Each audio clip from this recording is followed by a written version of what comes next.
Chinese President Xi Jinping had stern words for President Trump about Taiwan during their meeting. According to a Chinese Foreign Ministry spokesperson, Xi stressed that the Taiwan question is the most important issue in China-U.S. relations. And he warned of potential clashes and even conflicts if the issue isn't handled properly. Let's bring in Eyck Freymann. He is a Hoover Fellow at Stanford University and also the author of the new book, Defending Taiwan. So it seems like this is really the first time, Eyck, that Taiwan has really been on the negotiating table, because the president himself said that he would reconsider. He'll think about the agreement to provide Taiwan with more arms or funding for arms. What is it that China wants specifically? Because it's, I think, a long shot for the U.S. to support China's stance on Taiwan.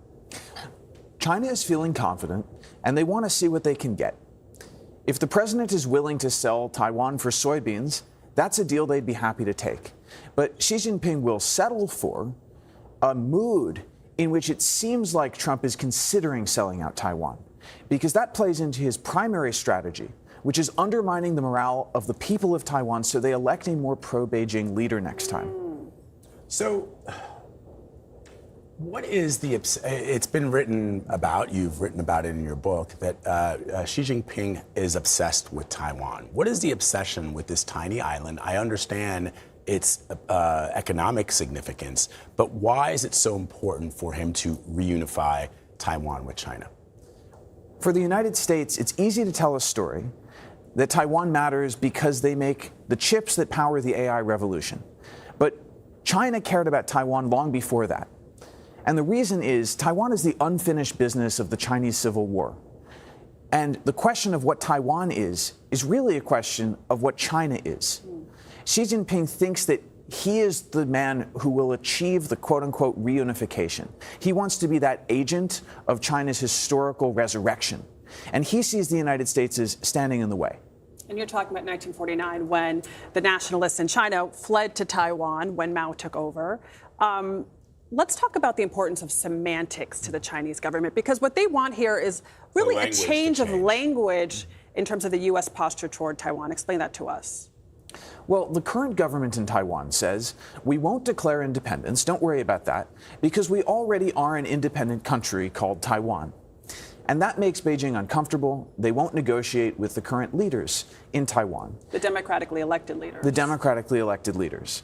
And the United States doesn't take a position on Taiwan's status. Our longstanding view is this can be resolved any which way, as long as Taipei and Beijing can agree to this without force or coercion, and in a way that's democratically acceptable to Taiwan's people. It should be up to Taiwan to choose its own fate, and we will have their back for as long as necessary so they don't have to take a deal in front of the barrel of a gun. But the U.S. carefully says that we do not oppose Taiwanese independence. What does Beijing want us to say instead?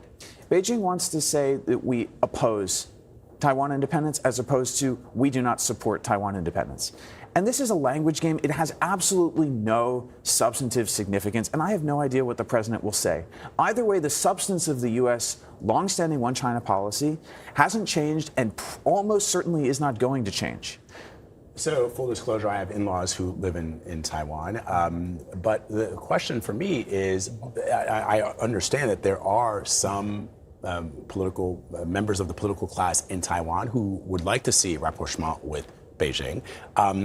So could we see a reunification that doesn't happen with violence? And what is, to the average American who is watching all of this play out, and they're dealing with the things that they have to deal with here, domestic issues, it might be hard for them to understand why the United States would be willing to risk blood and treasure to defend Taiwan. Help them understand that. Well, Taiwan has to choose its own fate. And some people in Taiwan believe that the best way to reduce the risk of a crisis is to do diplomacy. And I think that's a legitimate position to hold. What the American people should understand is that if Taiwan is forced to capitulate with a gun to its head, this will have a chilling effect on the entire politics of the region.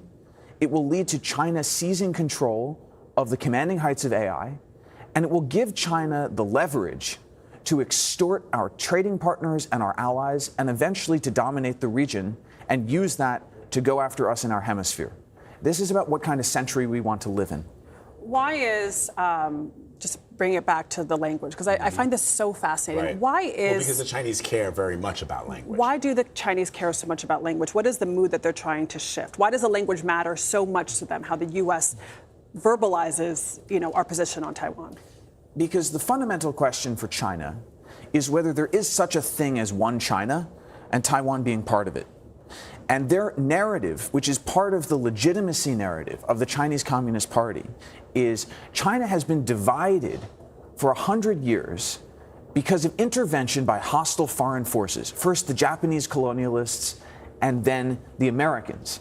And if Xi Jinping can be the guy who brings Taiwan into the fold, then he has written his own way into the history books alongside China's greatest emperors. And he's proven that the Chinese Communist Party is the legitimate and the only legitimate regime that can be in charge of China.